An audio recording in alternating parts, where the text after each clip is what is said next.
Coming up on the September 13th edition of Carolina Week. 3 years later, Carolina remembers the tragedy of 9/11. Do students really have a say in choosing who will send them off in May? In sports, a wake-up call for the men's soccer team, and some are saying it's time to hold a wake for the football squad. All that and more. Carolina Week starts now.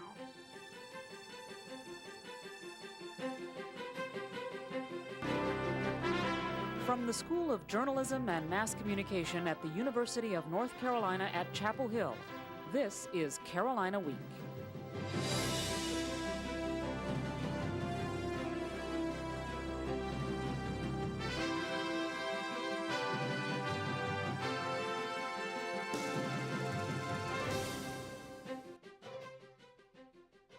Hello and welcome to the Monday edition of Carolina Week. I'm Joe Mott. And I'm Courtney Robinson. Our top story this evening. It was a day none of us will ever forget. Thousands died in New York, Washington, D.C., and in a field in Pennsylvania. On the third anniversary of the September 11th terror attacks on America, UNC student and Carolina Week reporter Dylan Field was at Ground Zero to capture how those who survived remember those who did not. 9/11 wasn't the day of war. 9/11 was the day of victory.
Closer to home, there was a quiet memorial on Polk Place Saturday morning, along with a number of small-scale memorials and remembrances.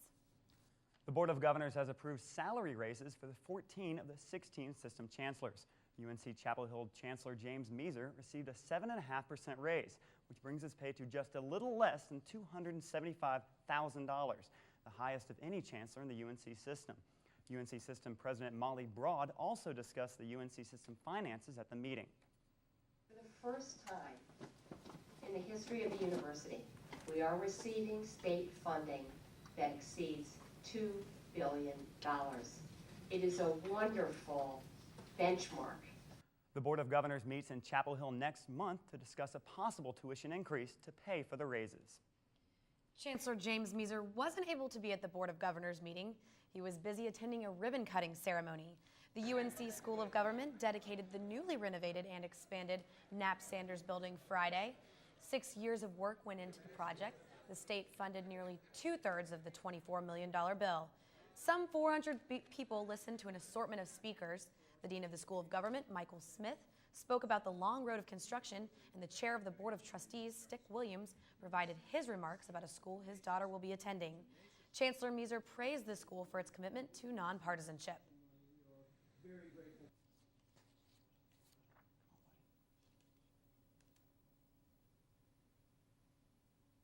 Your service. The finished building is twice the size of the old, 126,000 square feet with 21 classrooms. The School of Government was founded in 1931 as a private institution and became part of the university in 1942. Like any college campus, UNC Chapel Hill has its share of crimes. But as Mary McGirt tells us, the Department of Public Safety reaches out to students, especially freshmen, to make sure their college experiences are safe. A new face here at Carolina. Freshman Claire Estes says being in a new place, safety's always on her mind. I'm naturally worried that when I go out at night or just walk around alone that I will be assaulted. And these are valid concerns, as various crimes take place on UNC's campus each year. Specifically, the #1 crime public safety sees is larceny. Rape and assault are also problems, although the numbers are low. Department of Public Safety spokesman Randy Young says new students should be aware and take necessary precautions.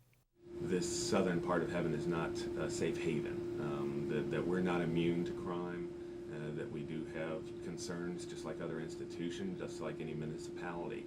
Young says the university addresses safety by providing students with a number of services, including campus call boxes, lit pathways, and the Point-to-Point Express that provides on-campus transportation until 3 in the morning.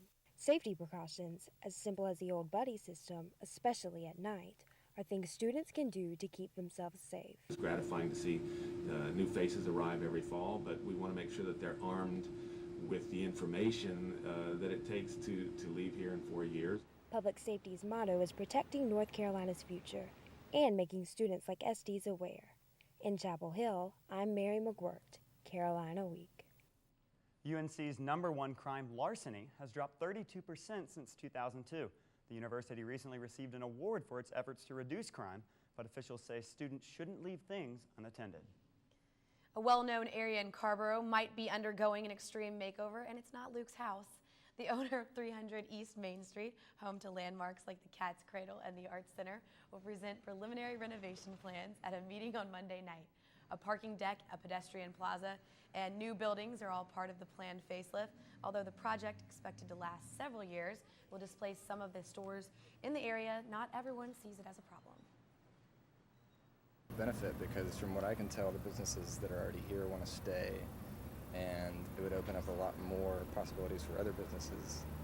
The meeting to discuss renovations will be held in the Carrboro Century Center at 7 p.m. Everyone is invited to attend. And in downtown Chapel Hill, the homeless shelter is back up and running. The Interfaith Council moved its homeless shelter back into the newly renovated facility on Rosemary Street Saturday. $450,000 worth of renovations revamped the building during 6 months of work. There's still talk about relocating the shelter, but the IFC won't move until the shelter can run 24 hours a day. Several local residents resisted the initial target for relocation, a site on Merritt Mill Road. For the first time in nearly a decade, laser shows are rocking out Moorhead Planetarium and the Science Center. Crowds of folks are piling into the center to see these dramatic laser images combined with different styles of music. You can purchase a variety of tickets for a variety of shows featured by Radiohead, the Beatles, and Pink Floyd.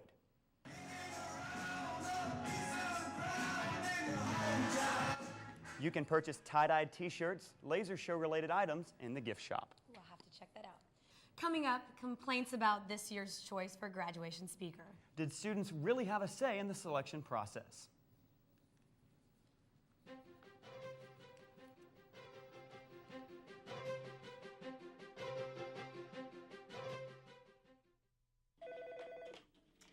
Women's Center, may I help you? The Women's Center is a nonprofit agency that has served as a meeting place for women in the Triangle since 1979, making it one of the oldest freestanding women's centers in the country. The mission of the Women's Center is to provide a supportive community where all women can inspire each other to grow, both personally and professionally. I was going through a crisis at home, and I contacted Helpline, and they referred me directly to the Women's Center. I think the Women's Center is really important for the community because it offers so many different kinds of resources, and if we don't have the resource here, we can find an avenue or a way for women to find the answers that they need. It is inspiring.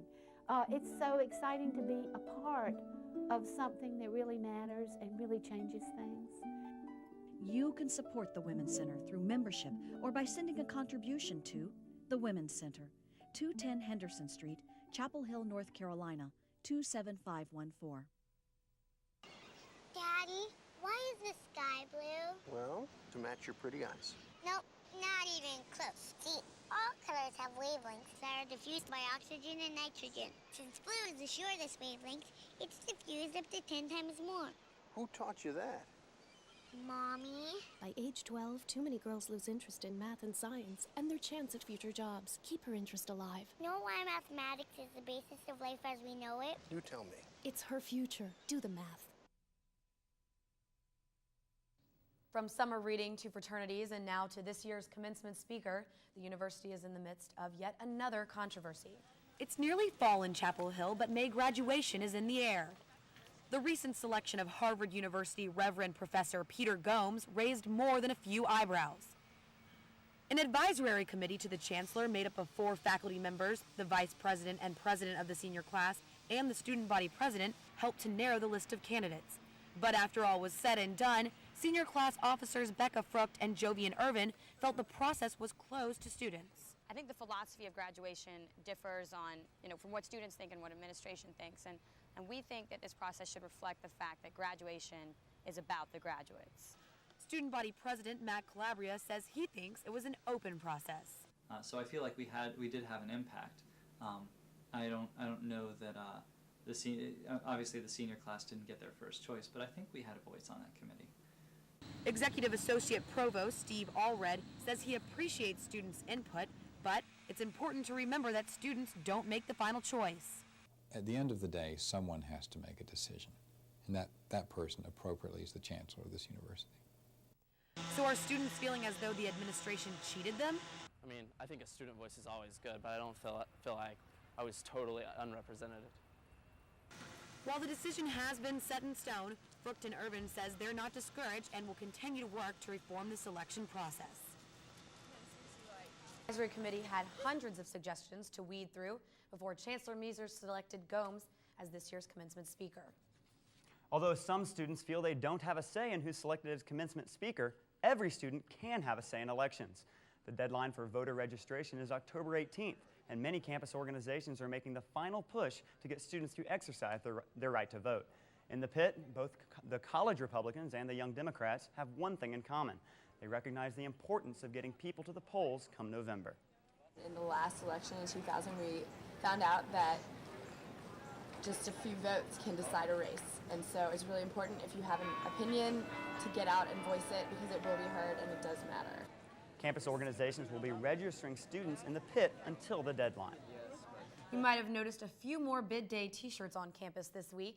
That's because the 9 Panhellenic sororities had more women rushing than in past years. A Panhell Rush chair believes changes to the recruitment process led to 50 more women signing up to rush. 570 women entered the rush process, and more than 400 received bids. Fraternities also saw an increase in people rushing this year. Their rush began August 24th and ended last Friday when bids were given out. Lots of fraternity brothers might be rushing to newsstands in the next few days. Playboy's October edition has come out, and a Carolina girl is on the cover. Evelyn Gary, a UNC junior and psychology major from Durham, is in Playboy's Girls of the ACC issue. Playboy is sponsoring a signing tomorrow at the newsstand on Elliott Road at 12 o'clock. Issues will be in UNC student stores Tuesday as well. There could be a lot of reading happening on campus this week. Everyone who buys Playboy gets it for the articles. Well, Luke Nodestein joins us now with sports. I guess homework's going to be taking a back seat in the next coming weeks. I think I read it for the articles. Oh, I definitely do too. I just need to go out and get my issue now because I don't have it yet. I heard it was sold out actually at a lot of places like Barnes & Noble and some other places. Playboy is not on stands. I imagine it's a hot topic. I guess I'm out of luck then. But you are not out of luck because we have a lot of sports coming up for you. Coming up on sports, we're going to answer this trivia question. What is the highest preseason ranking for a doubles team in UNC women's tennis history? Is it 20th, 16th, 10th, or 4th? We'll have the answer when we come back.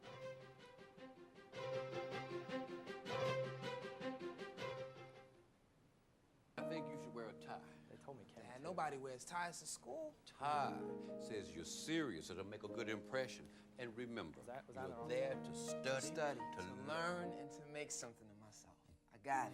Almost half of all UNCF students are the first in their family to go to college. They have some great architecture classes. Dad, I'm not really interested in architecture. Well, keep your options open. And remember, no girls until your my work is done. And I'd make sure that I got my lunch. Dad, you're not going. I am.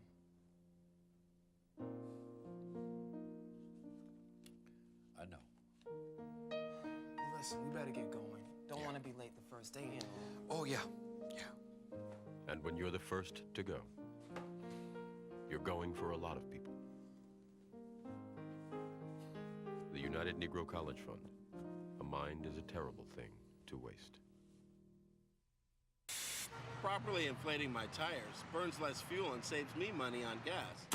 Yeah, I'm saving Mother Nature from pollution, but more importantly, she saved me $11. Ow! Environmental defense. Get green.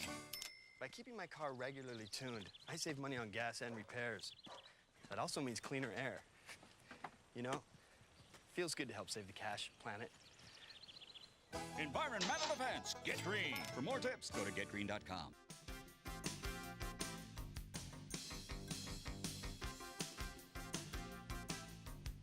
Welcome back to Carolina Week Sports. I'm Luke Notestein.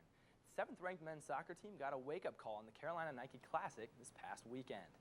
Well, the Tar Heels faced Florida International on Friday in the second game of the Classic.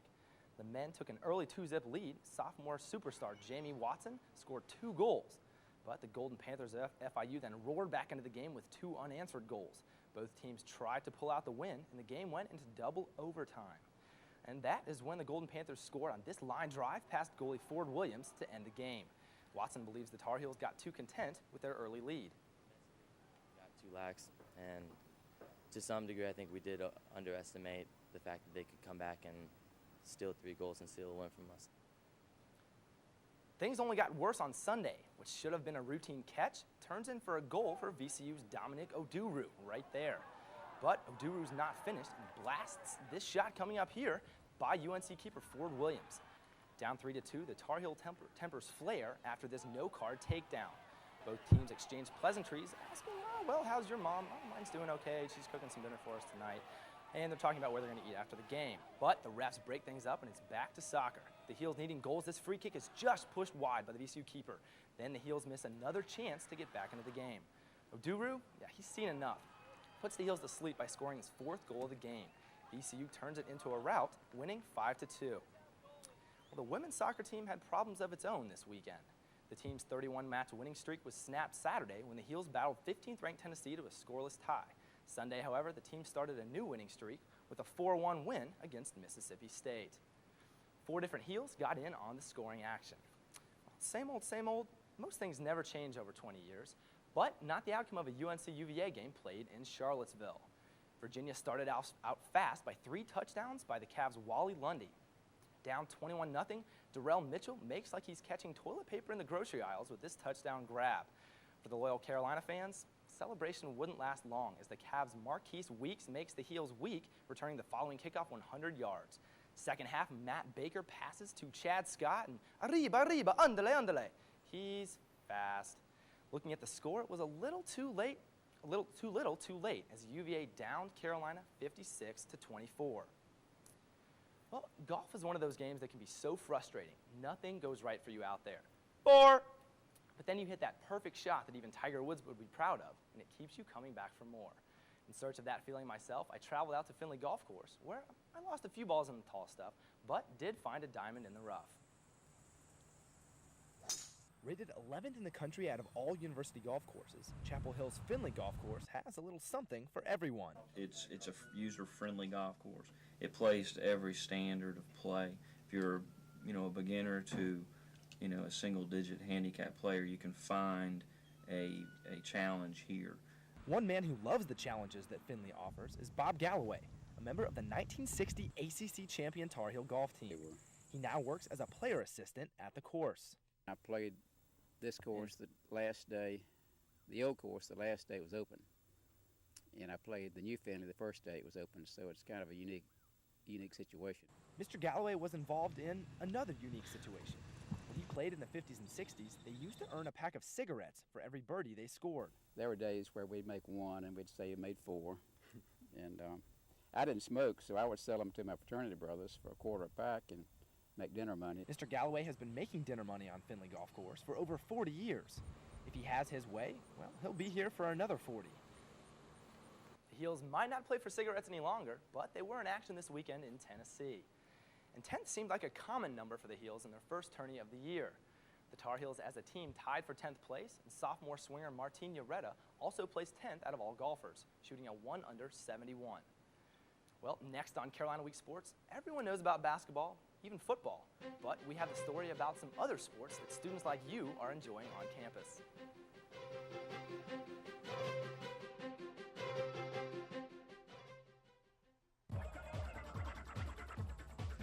Hey, I was checking you out, and I was thinking, how about you come out to my car and we can have a couple beers, fool around a little bit. I could give you herpes. Okay, yeah, that sounds great.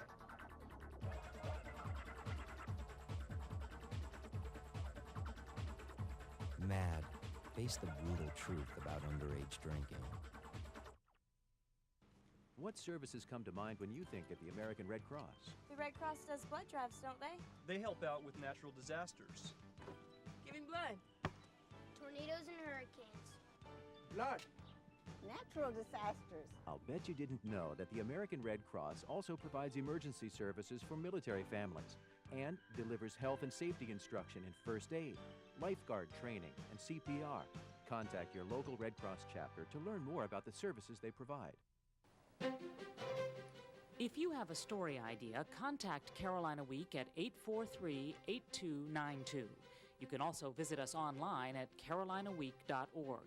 If you have questions about this program, write Carolina Week at Campus Box 3365, UNCCH, Chapel Hill, North Carolina, 27599. Well, I'm back for real this time. Leave it to the Lady Tar Heels. The field hockey team stepped up this weekend, showing the competition that Carolina can still keep it real on the field. With a hat trick from Kelsey Curran, the Heels dominated Delaware on Friday, outshooting the Blue Hens 16-4 and winning by 4. On Sunday, Carolina tamed the Nittany Lions 2-1, with goalkeeper Katie Tron allowing one of only 4 goals for the entire season so far, notching the 6th win for the undefeated Tar Heels. 5,000 meters through dirt and trees was nothing for the men's and women's cross-country team on Saturday. The Heels grabbed both titles from host Wake Forest with the help of ACC Performer of the Week sophomore Megan Owen and Hardy's Carolina Student Athlete of the Week senior Brian McGovern. As Carolina students, we're required to compete 2 different physical activity courses before we graduate. Carolina Week reporter Shayla Freeman shows us some of the unique classes offered here in Chapel Hill. Aim, shoot. The archery class teaches a sport that's easy to learn but takes a lifetime to master, or for these students, 1 semester. Taylor Woodson says life's all about variety. Just trying to expand my horizons, I guess. I've always played basketball and soccer, so I figured this would be something new and different. 24 hours later, the room is transformed for badminton. This backyard game actually has rules, and after you learn them, it's just another hard-hitting, fast-paced racket sport. And if you're looking for another pastime activity turned into sport, pick up a Frisbee and join this class. The object is to get the Frisbee down the field, and voila, you have an ultimate game. But if inanimate objects aren't so fun to you, how about taking this on? For an average of about $20 a session, you can come to Quail Roost, bond with the horses, and take individual lessons. Learning a range of tasks from getting on the horses to trotting them around like champions. It's just what Kelly Ennis says she was looking for. I used to ride for a long time. I rode for about 6 years when I was younger, and I stopped in high school, so I really wanted to start again. If you want to stay closer to the ground, you can try to take on people. In the self-defense class, you learn ways to protect yourself and make sure you come out on top. There are many different courses to choose from, and whatever your preference, Carolina physical activity instructors are prepared. In Chapel Hill, I'm Shayla Freeman, Carolina Week Sports.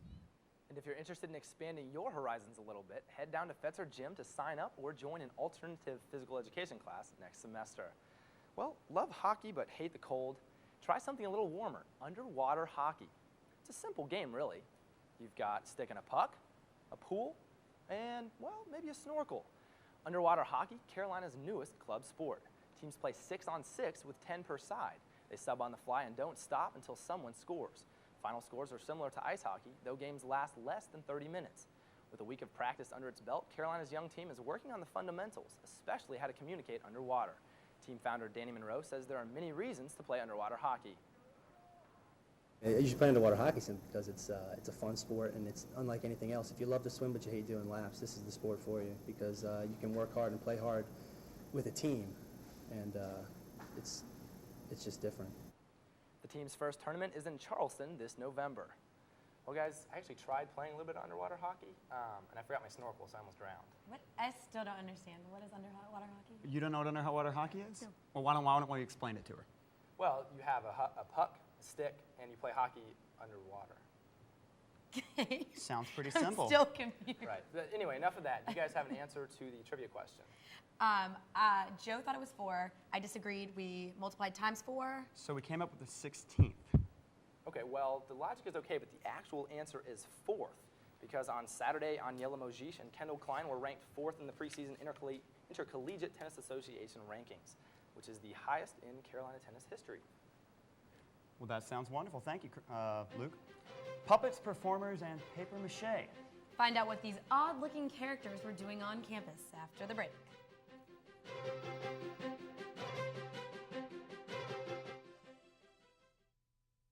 When you buy disposable and overpackaged products for your home, you're really saying, I'm fine with depleting natural resources.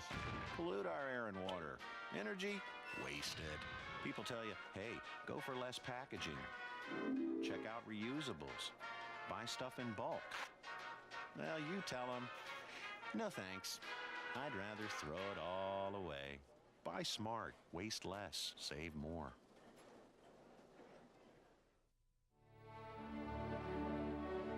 What is a hero?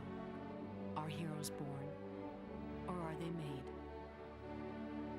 In after-school programs, your kids will uncover hidden strengths, discover they have the power to change their future, and find the hero inside themselves. Let us know you on after-school programs in your area. Call 1-800-USA-LEARN. After-school programs, helping kids find the hero within. Recycling a glass bottle saves enough energy to run the TV you're watching for 1 full hour. Recycle. It's the everyday way to save the world. Making a can from recycled aluminum instead of from raw materials reduces air pollution by 95%. Recycle. It's the everyday way to save the world. Recycling all our Sunday papers would save over 500,000 trees a week. Recycle. It's the everyday way to save the world. Now, we've all heard of car washes as fundraisers, but what about dog washes? Whole Foods hosted its 16th annual dog wash to benefit local dog agencies on Sunday. The wash lasted from noon to 4, and people brought in all kinds of dogs, big hairy dogs, little scared dogs, and dogs that do tricks. Whole Foods representatives say they washed about 150 dogs in all. Giant marionettes and dancing birds would seem to belong on Sesame Street rather than on the UNC campus. During the weekend, instead of Muppets, Carolina hosted a group of Carrboro puppeteers. Huge puppets danced across the stage for the last weekend of Paper Hand Puppets Intervention's annual show in the Forest Theater. Most of the paper mache and cloth puppets tower more than 10 feet tall. In addition to the giant puppets, the show included marionettes, masked performers, and a live band. After the sun went down, the puppeteers carried torches and performed with light and shadows. Sounds very interesting. I wish I could have made it. I was watching the UVA game, so. I was watching the game as well, and let me tell you about that game. It was absolutely abominable to watch the Heels just suffer through that. Yeah, I kind of fell asleep halfway through along with our team, and then. But I'm looking forward to this weekend. I think we're really going to do well. I think this weekend's going to be wonderful. I think at Virginia, or at home, rather.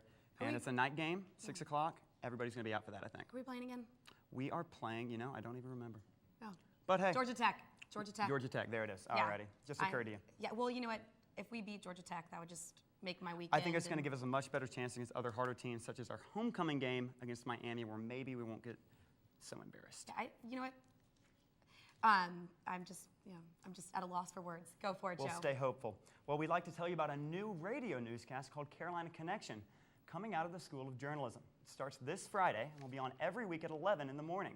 The newscast airs on WCHL 1360 on the AM dial. We definitely hope you'll listen. And one other small item in New York this past weekend, the Society of Professional Journalists judged Carolina Week the top non-daily student newscast in the country. We'll try to match the level of excellence set by last year's staff. And that does it for this edition of Carolina Week. Thanks for watching and good night. Good night.